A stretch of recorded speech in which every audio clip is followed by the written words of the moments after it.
Hello, ARUTZ talkers, and welcome back. Today, we're going to talk about a very important moment in this whole horrible war that's going on. With me in the studio today, Rabbi Sheva. Welcome. Thank you so much for coming.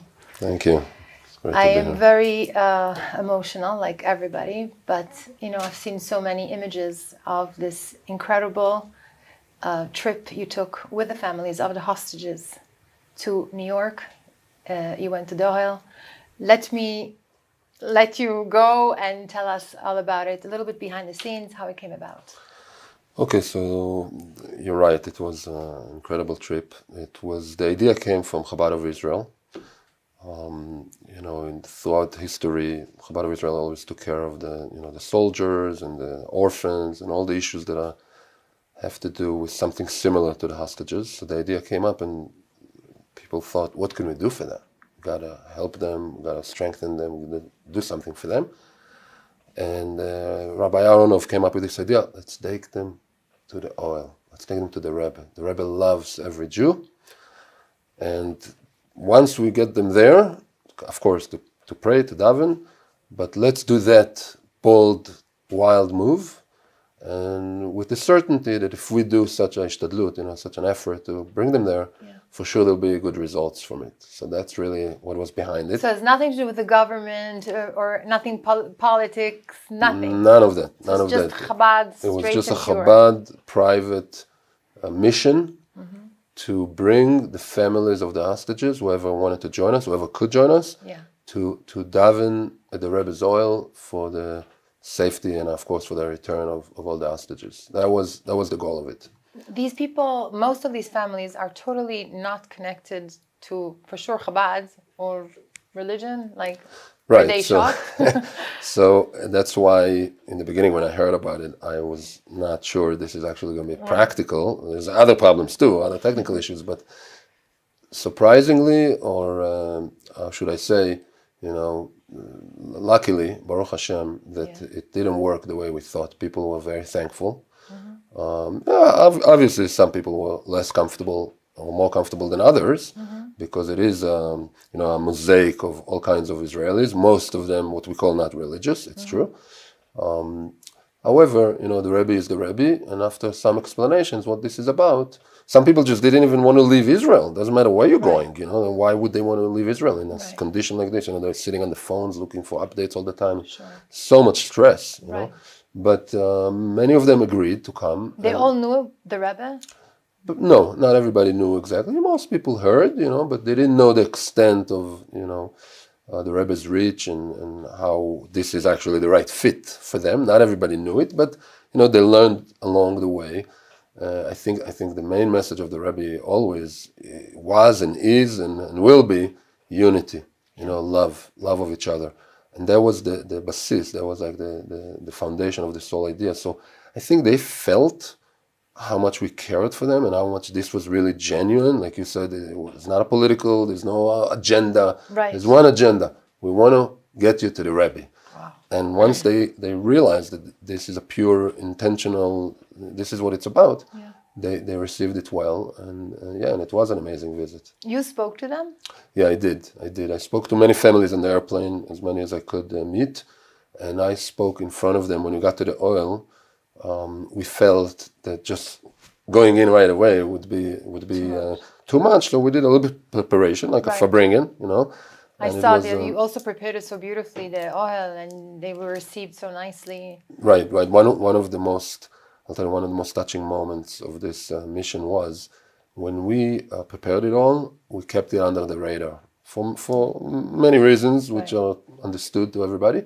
This was not public information until we actually took off. Now, when we were on the plane, we had Wi-Fi, and some people heard about it, and we get messages, what time are you getting to the Ohel? And start getting the feeling that the rumor, is out there. And when we got there, one of the most touching moments of the whole trip was we had 4 buses full of people, and when they went down from the buses, there was about 1,000 people waiting for them, spontaneous. We did not, nobody organized this. They just came with signs, with signs of the hostages and singing and flags, and we love you, be strong. It was a very, very powerful moment before they came to the Rebbe, just greeting from New York Jews, just to make them feel you are not alone. We all love you and we all think about you. It was an amazing community hug that they got there. They were very, very touched. They all came in the end? All the family? No, not all. Not everybody came. They came. A certain, I would say the majority came, but not everybody. Not everybody could come. Not everybody wanted to. There's different people, but most. Just to understand, a thing like this, it's also very costly.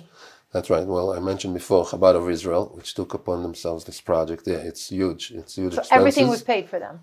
Right. It was an airplane and hotels and dinner and breakfast and then all the buses in between. And when Chabad does it, they go all the way. Right. They did. Say that. That's true. That's true. There were some rules broken. The American embassy helped extra hours to get them the visas, and Elal. Right. They didn't have visas. Right. The visas, and Elal also did some. The whole plane was for them. Yeah, it was just a private plane. But Elal also had some difficulties because we flew through Washington, which is a city Elal doesn't have a base in. So we had to do some wild things, but everybody was in good spirits and everybody really wanted to do the utmost for them, and they felt it. I think that, sure. In addition to, of course, coming to the Rabbi and davening and finding out about the Rabbi. I saw there was Rabbi Barry Lazar, the chief rabbi of Russia, who spoke to them. Correct. I'm sure they were touched by Right. his... That was a beautiful speech, and from Russia especially, and Rabbi Lazar, Rabbi Kirinsky spoke, and there's a few rabbis who spoke, but it was a short event. It was just... I was looking at the images of them in the Ohel, which is very, very powerful. Did they understand? Like, I saw people go, of course they're crying, but it felt like they really felt a place where they could just let go, or... I'll tell you something, a very powerful line I heard actually from a Bacher, a son of my friend who lives here in Kfar Chabad, but he's in 770, he's by the Rabbi for the year. And he told his father, who told me, that he said like this, he noticed that their faces, when they came out of the oil, were a lot more optimistic and smiling than how they walked in. And I was personally astonished that this Bacher could actually see that, but people told me that as well. There's a lady who told me, now, after being by the Rebbe, I feel I'm not alone. And I thought she meant just like by being at the oil, but she told me, no, I meant it when I came out of there, now I feel I'm not alone. And I think my big lesson from this whole situation, which was incredible. So I was by the Rebbe as a yeshiva student for about 5 years. And I remember back in those years when he talked to somebody about the Rebbe and he said, hey, why don't you come for Shabbos? Why don't you come get $1 from the Rebbe? I did a couple of times. And of course, when people come to a private meeting with the Rebbe, they would come out and it would be like, wow, that was an amazing meeting, right? I saw this now with those people at the Ohel, and it made me think more that I want to bring more people to the Rebbe, which I do anyway, but even more because you see, it doesn't make any sense. Why would this make such an impact on them? Because it's emes, because the Rebbe is there and the Rebbe loves every Jew, and the tzaddik, the resting place of a tzaddik is where the tzaddik is, just like Rabbi Shimon Bar Yochai and Miron, and so the tzaddikim. So when they come, they feel this. The Rebbe is the Rebbe. The only thing that I fear inside, and I think a lot of people thought about it, is that I hope they don't get... I'm trying to be as positive as possible. Like any mother who is broken right now, thinking of the hostages, but like... They don't get disappointed, Yeah. Well, I'll tell you something. When we came back, we already had a funeral. We came back on Wednesday, and on Thursday, we got the news that Yehudit Weiss from Kibbutz Be'eri. Now, let me tell you something, just for you to understand, or for everybody to understand, how, with the emotional impact, I was sitting for dinner with my family, and I get a thing on the phone, and I look, and I see Yehudit Weiss, and I had to leave the table. I went to my room to cry. Really? I didn't know her. Right. And why would I cry? Because her two boys were with us on the trip. No. One of them is the guy who played the guitar. I don't know if you saw videos of a guy playing the guitar. So he's one of the boys. The other boy was there too. And we were so close, and we talked the whole flight and hoping, and all of a sudden come back. So I'll tell you, I thought a lot about it. When we daven, when we pray, there's no prayer that goes unanswered. Davening is davening. The way it does get answered, that's already beyond our capabilities. So of course we all hope that the answer would be that everybody will be released. This is what we're hoping for. But Hashem is the real Balabait, and whatever Hashem decides. You went to Congress also. We did. That's incredible. Republican, Democrats all together for one cause. Yeah, that was. unheard of event. I don't even have the right words to say this or to describe this. Yeah, it was a miraculous event. The reason it was, because first of all, like you said, there was unity of both the Democrats and the Republicans. They just all lined up to speak one after the other. And they themselves said it. That here is not the place, we put all the arguments aside. Here we are uniting for Israel and for the hostages, and they said it. They spoke very, very loud and clear. It's all online. People could watch it. And I'll tell you something. I'm Israeli, but I'm also a little bit American. And I had many meetings with senators. And I've been in those official meetings before. And I know the American diplomats, most of them, of course, not Jewish. Right. And but they're usually all following an agenda. Right, and they usually what do you call it? Like cool, very chilled, very cool. The emotions is not a sign of diplomacy, right? Very true. Here they couldn't hold themselves. They couldn't hold themselves. Those parents and brothers and cousins, they were all standing in front of them with the signs. We were all there. The event got unofficial even kind of before it started because we were late. Which is also, by divine providence, Hashgacha Pratis, whatever the story was, we came late because of the flights and the security, and so they, took us with police escort, flying through the freeways in Washington, and they were waiting for us, actually, most of them, they were there waiting. So the event kind of started like that, and when the parents started speaking, and it was just became emotional very, very quickly. And there, I just want to say also, because most of those families, they're real Israelis. They don't know the American politics. They're not, they just came there. And the impact that they had on those people, on those diplomats and those lawmakers, shows us also that we actually have a lot of power to convince the United States and other countries in how right we are. So true. We just have to do it. We just have to get there in front of them with emes, So true. And when we do that, you see that. And that's also, by the way, from the Rabbi. Yeah. This idea that the nations of the world are really waiting for us to have our identity. We should be proud of our identity. And when we are, and we celebrate being Jewish, being in Eretz Israel, and talking about our rights, we have a right to be treated like human beings.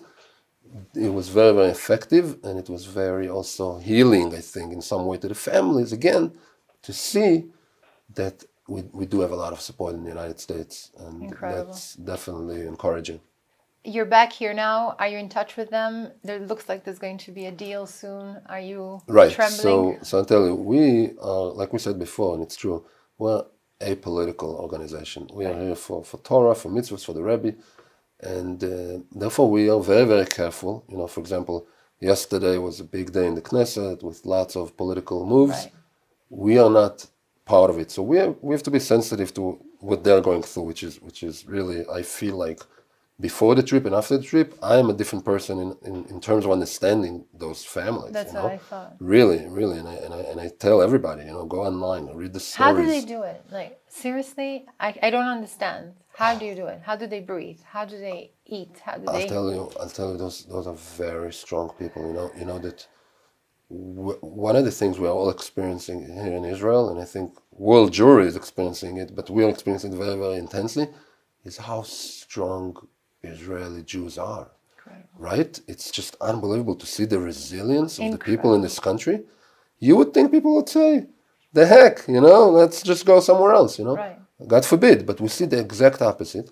And with those families, even though they're broken and they're suffering and their pain it's just, you can't even, in Hebrew we say, built in it fast, it's like you can't even grasp it. You can't comprehend what a person, they don't eat, they don't sleep.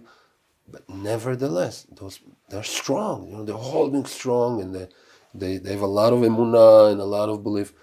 It's amazing to see it, it's... They're not angry. Well, I think we had a special kind of a trip. We came to be beyachad, to support each other. We are supporting them in whatever they do. We're not part of whatever is going on with the government and the army.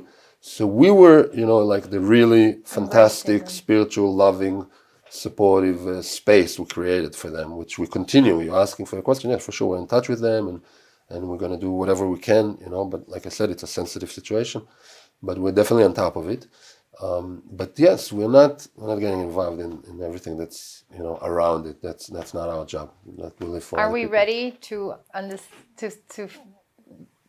whatever decision is going to be happening, the deal? Are we ready to see and prepare ourselves? We don't know whether they're alive, they're not. Right. It's a very, very. Did you go there? Are you mentally there? I tell you where I'm going more. I'm going more to the place of where this has gone so far.